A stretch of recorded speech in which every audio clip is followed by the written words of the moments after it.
The curtains have been lifted and Apple have finally done their WWDC special announcement conference for all their new products such as the iPhone 8, 8 Plus and the iPhone 10, where we thought it was called the iPhone X. But without further ado, let's get straight into it. So a couple of new products were announced at the conference: new Apple Watch, new Apple TV, iPhone 8 and 8 Plus and a new iPhone 10. Just skipping straight through it, a new Apple Watch Series 3 has now been announced. Main feature you're getting with it is new internal processor where it's dual core now, where it's going to be 70% faster, and also you've got LTE 4G connectivity with voice and internet connection, where you can take the Apple Watch on the go, wirelessly connect it, and also different features that come with watchOS 4. I'm not going to go into it too much, but basically there's new heart rating features that are in there, a new heart steady, and that pretty much rounds up the overall conclusion of the new Apple Watch that's been announced. Prices start at $399 with the cellular connectivity. Moving on to the Apple TV, finally Apple have done 4K, so you do have a new Apple TV 4K with support for high dynamic range HDR in there as well. Apple were toting things like 4K being the same price as HD in terms of content to buy, and support for all the 4K streaming services, as you know, such as Netflix and Amazon, and also high dynamic range content as well as live sports is something that they're looking to integrate and have in the Apple TV box. Internally, the Apple TV has been really given a nice power boost. It's using the new A10X chip that you will find in the iPad Pro 10.5. So overall, the Apple TV has been given a nice little overhaul and it looks really powerful and engaging. And let's see if people want to buy into it. Finally, Apple has joined 4K for TV. The main announcement that we were all waiting for were the new iPhones, and the new iPhones were announced, and it was the iPhone 8 and the iPhone 8 Plus. And initially those were the two phones that were announced, and overall this seems more like an S model phone. So I'm just going to go through some of the main key features that has changed compared to last year's iPhone. So you're sporting a glass back and front with an aluminium frame, 7000 series again. Apple upgrading this to be aerospace grade aluminium, and also it comes in 3 different colors, which is silver, space gray, and also new gold finish. So those are the 3 colors that are coming with the new iPhone 8 and 8 Plus. Apple was stating that these have micro sealing to the microscopic level for water and dust resistance, but there wasn't any ingress protection rating or IP rating that was given onto it. Overall, the display technology is seeming the same as last year, but what Apple did state is the fact that they've now implemented True Tone display technology, which was in their iPad originally, which kind of maps all the lighting around your condition to give you the perfect color temperature on your display. But now the internal specifications has really been given a bump up, and when Phil Schiller was on stage, he really geeked out at the new A11 Bionic SoC chip. This is what they're calling it now, Bionic A11 SoC.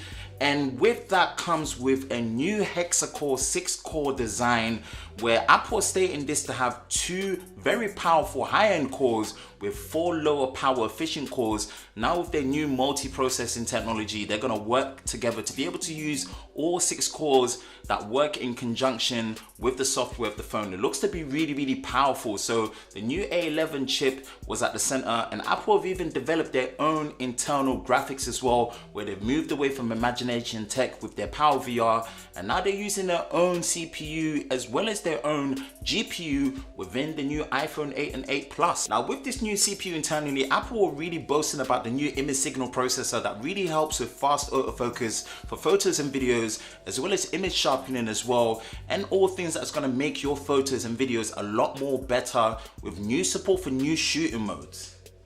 So the camera technology is looking very similar to last year, but slightly refined, but there is a separation between the iPhone 8 and the 8 Plus. The 8 Plus does have the dual camera lens technology that we're familiar with the second telephoto lens and the main wide angle with optical image stabilization, and also all the features that come with it as well, but actually been added with new features such as portrait lighting, which complements portrait mode that was originally put on the iPhone 7 Plus, with different portrait modes used in terms of lighting. And this was demonstrated on stage, and they're saying it's going to be in beta when the phone is released as well. This is kind of leveraging the versatility of using 2 cameras compared to 1, which the normal iPhone 8 didn't get. Now for me, the main thing I was geeking out was the leveraging power of the A11 Bionic chip with the new shooting modes. This new iPhone has crazy video shooting modes that no other phone is doing on the market right now, 4K at 60 frames, unlimited recording to storage. That is a powerhouse. That just got me excited, and I was very impressed. I cannot lie, I was very impressed that Apple implemented these shooting modes, and even 1080p. The slow motion shooting modes are all the way up to 240 frames a second in full high definition. Apple completely killed it in the shooting mode capabilities that this phone can do, and I cannot wait to test it. I'm such a big advocate of having the best in terms of shooting modes, and Apple seem to really have put all their efforts in to give you the best video shooting modes on the new iPhone 8 and 8 Plus. Then the one we were all waiting for, the new iPhone with the bezel-less design, the iPhone X as we thought, but it's actually called the iPhone 10, which I found really strange for them to call it the iPhone 10. I think it would have been better if they called it the iPhone X, but I digress. Talking on to all the benefits of this new phone, Apple finally implemented an OLED display into there. Internally, you have all the new specifications for the A11 Bionic chip. It's a 5.8-inch display. Finally, Apple using an OLED technology. Is bezel-less, but you do have a cutout at the top. This has all the sensors embedded in there, which they call the true depth sensor, with all the different cameras and proximity sensors that help you use the front recognition for things such as the new Face ID, which I'm going to get onto. Display resolution is 2436 by 1125. It's a really weird one. It's not a true 2K display. The pixel density is 458 ppi, which is a really good high bump compared to 401 from last year in terms of what was on the 7 Plus and even what's on the 8 Plus right now. So it's good to see a screen increase, but it's not a true 2K display. It's not a true 1440 display that we're expecting to see, but finally they have implemented OLED. So these new displays are now called a Super Retina display with the pixel bump and the new screen technology they're using. This is what Apple wants to call it now, continue with their Retina display naming scheme. This display also supports True Tone, and both displays on the iPhone 10 and the iPhone 8 all support high dynamic range, HDR10 and Dolby Vision. So it seems like Apple's really trying to catch up with the trend of what's happening this year. And by the looks of it, the bezel-less design of this phone is really looking nice. I'm kind of impressed.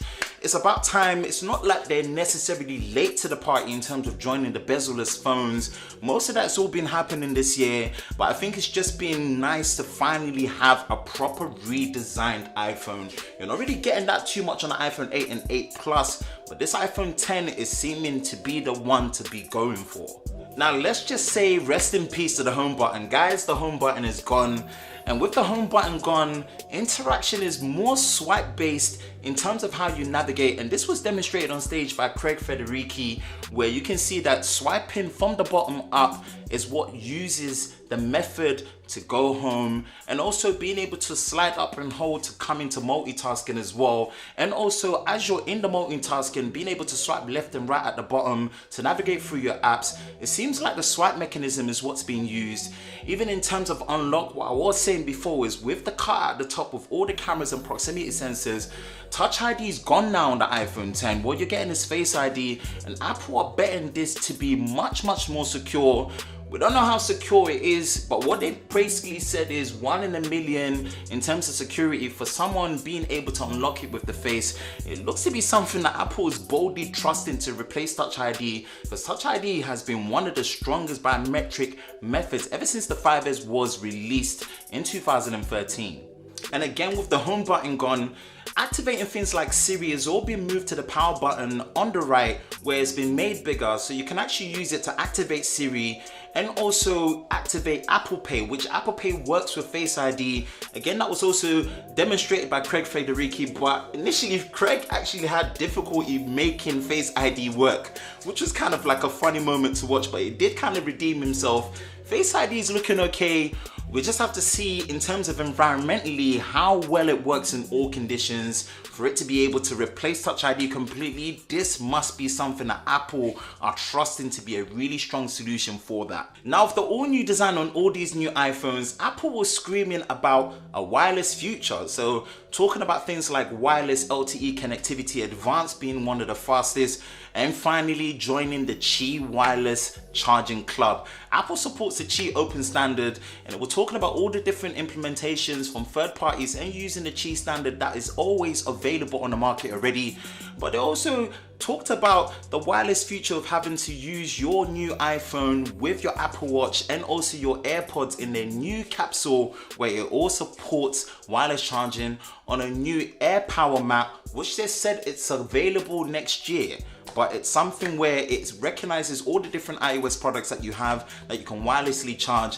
And it was kind of cool, but to be honest, companies like Samsung, who are their direct competitors, they really pioneered wireless charging from 2015, even into the fast stages. So there's no viability on how fast the wireless charging is. It was just mentioned that finally they've joined the wireless charging club. But just to round it up as well, what really stood out to me was the camera implementation on the iPhone 10. It's rocking dual optical image stabilization on both the main and the telephoto lens, and the telephoto lens looks to be very similar to what Samsung did with the Galaxy Note 8, where the telephoto lens has a much faster aperture at f2.4 and also the main aperture on the wide angle lens at f1.8 using dual OIS. But this might be the trump where Apple, with all their new shooting modes, especially for video, might be really looking to compete. Even with their portrait lighting mode, it's something that they did state that once you pick whichever lighting mode you want before you take the shot, you can actually, after the fact, pick a different lighting portrait mode and also adjust it. So it seems like it's something that they're directly trying to compete with Samsung, as Samsung came out of the blocks first. I can't really wait to get these phones so that I can compare these cameras, because it's looking like the iPhone 10 might be one of my favorite cameras for this year, especially for these shooting modes. It's absolutely impressive, and it's just amazing the competition that they're bringing to the table. Overall, I've just gone through it very briefly. There's so much more that happened within the conference. My main thing was to literally just give you a conclusion of what I thought about the conference as well. First thing that stood out to me, that there was no mention of official fast charging for the iPhone, which I think is another missed opportunity. Fast charging is one of my favorite features, and I think it's one of the most important features to have on a flagship smartphone. So come on, Apple, we were just waiting for an official announcement for some form of fast charging. It might support it. If it does, maybe it's something that they've kept it very quiet, but we'll have to kind of verify that to see if there's any form of official fast charging on all these new iPhones that have been announced. And also for both iPhone 8 models, it looks like apart from True Tone display, there's nothing else that has been changed in terms of the screen resolution or any improvement there. So you're pretty much having the same screen experience since the iPhone 6 with the addition of True Tone display, which whatever you want, you can take from it. But I was expecting a bit more from the new displays for the iPhone 8 and 8 Plus. And also price on the iPhone 10 and all the other new iPhones, the 8 and the 8 Plus. The iPhone 10 starts at $999, effectively the same in UK pounds. It almost makes it seem like the Note 8 is not that expensive anymore, and wow, like this is gonna be money for you to pony up on a contract, outright or on monthly payments. It's now really coming in expensive. There's different storage models that they've put for both phones as well now. It's all been upped. You've got 64 gigabytes and 256 gig for all the storage for all the new iPhones 8 Plus and 10. And also pricing for the iPhone 8 starts at $699 and the iPhone 8 Plus starts at $799 as well. Equivalence in pounds is pretty much the same. I think the price of the new iPhone is like, wow, especially the iPhone 10 is really, really high. iPhone 8 and 8 Plus, kind of reasonable, just depends on the packages and the deals that you're going to be getting as well.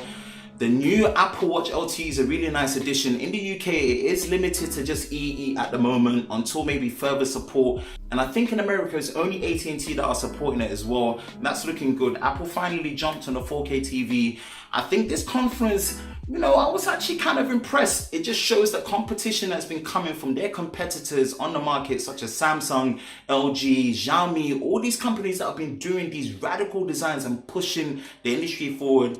Apple finally responded and they really brought something. It's only a shame that, especially with the iPhone 10, it's going to be on the 3rd of November when you're able to grab the phone. It's going to come in expensive. There's going to be major stock issues for sure. So I'm going to try my best to get hold of the phone so I can bring it in studio so we can test it. But initially, especially with the iPhone 10, I'm looking kind of more impressed than I thought I would be. But most of the stuff that they brought to the table, it's not anything new. It's just Apple finally arriving to the party. Anyway, that's my 2 cents. That's my opinion on what I thought of the conference. I know I didn't go through anything, so please forgive me. I just didn't want to make this video too long. Let's have a discussion in the comment section below. If there's anything that you missed that you wanted to discuss, let's do that. Make sure to stay tuned for all the new content I'll be coming on this channel with all the coverage for all these new products. I want to really get into studio so I can give you my full review and comparisons so you can use it. Let's have a discussion again in the description below. I'm your host Ben on the Lover of Tech channel. Like, subscribe, share, follow all my social media presence so you can know what's happening behind the scenes on the Lover of Tech channel when all the new content is being posted up. I'm your host Ben, signing out, and I'll see you next time.